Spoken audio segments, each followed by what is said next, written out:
Buen día, aquí les habla Bastián Martínez y sean bienvenidos nuevamente para conversar, dialogar, estudiar y profundizar la poesía. Y en este caso en particular tenemos una visita ilustre de esos poetas malditos que murieron sin pena y sin gloria. Lamentablemente digo esto.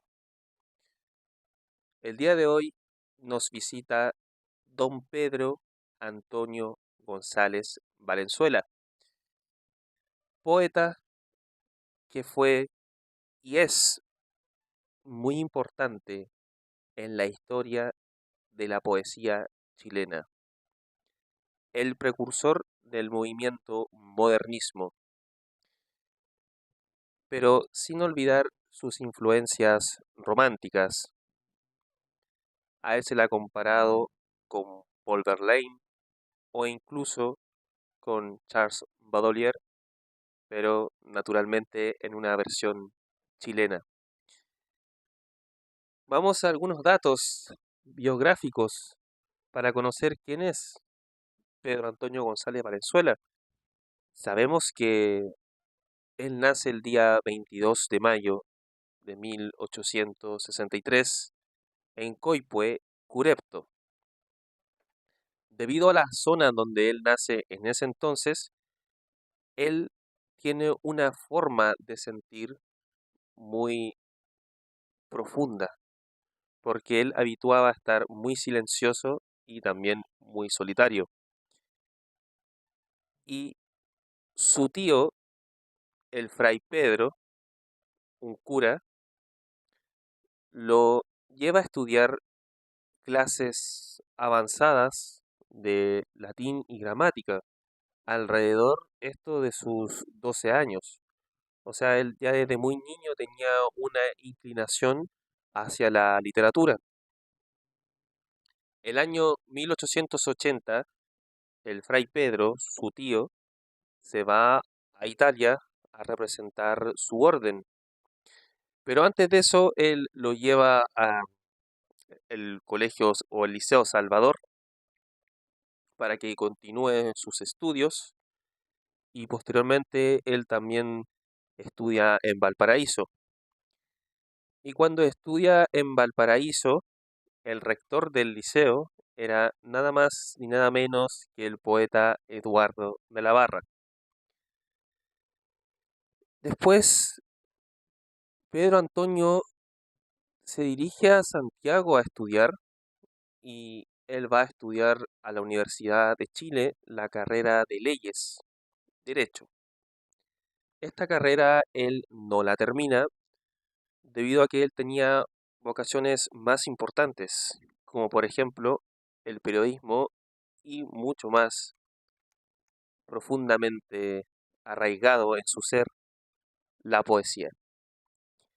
En ese entonces él empieza a concurrir tertulias literarias, conoce gente involucrada con el periodismo, la literatura, y ya el año 1895 él ya publica su único trabajo en vida, que es Ritmos. Pero antes de eso, él hace clases, o también quizás en paralelo, él empieza a hacer clases de historia moderna, de filosofía, de literatura en un liceo de señoritas.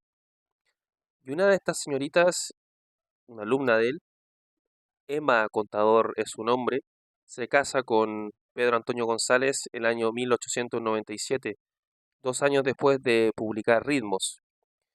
Este matrimonio fracasa, mm, no se saben muy bien las causas de esto, quizás puede ser una diferencia de edad muy grande, pero el asunto es que en ese entonces se empieza a ver a un Pedro Antonio González que interminablemente fuma cigarrillo, que bebe desesperadamente, como si una pena muy honda básicamente lo poseyera.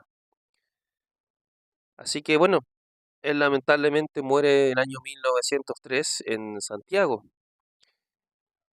Posiblemente muere de una tuberculosis, pero lo que sí sabemos es que él muere de una forma bastante miserable, muy pobre por cierto, y se dice que incluso cuando él fallece, que en el momento en que muere, él vivía en la calle Santo Domingo, no muy lejos de acá, y que en su funeral asistieron muy pocas personas. Algunos hablan de que el tipo era muy huraño, muy silencioso y le gustaba estar muy solo. Incluso hay anécdotas que dicen que Pedro Antonio González vendió sus propios versos a amigos cercanos, a poetas, para poder comer un plato de comida. Muy miserable, por cierto, esa parte de su vida. Él muere el 3 de octubre de 1903 en Santiago y hasta el día de hoy tú puedes ver la tumba de Pedro Antonio González, que está en muy malas condiciones, y está en el cementerio general. Es un poeta que no se leyó en su momento, se leyó muy poco. Mm, Naturalmente él tuvo algunos admiradores jóvenes en su momento, pero no fue un poeta que haya acaparado grandes cantidades de masas. De hecho, todavía es muy poco leído, casi nada. ¿Qué es lo que nos puede enseñar la obra de Pedro Antonio González? Primero es en términos, me voy a referir primero a la forma.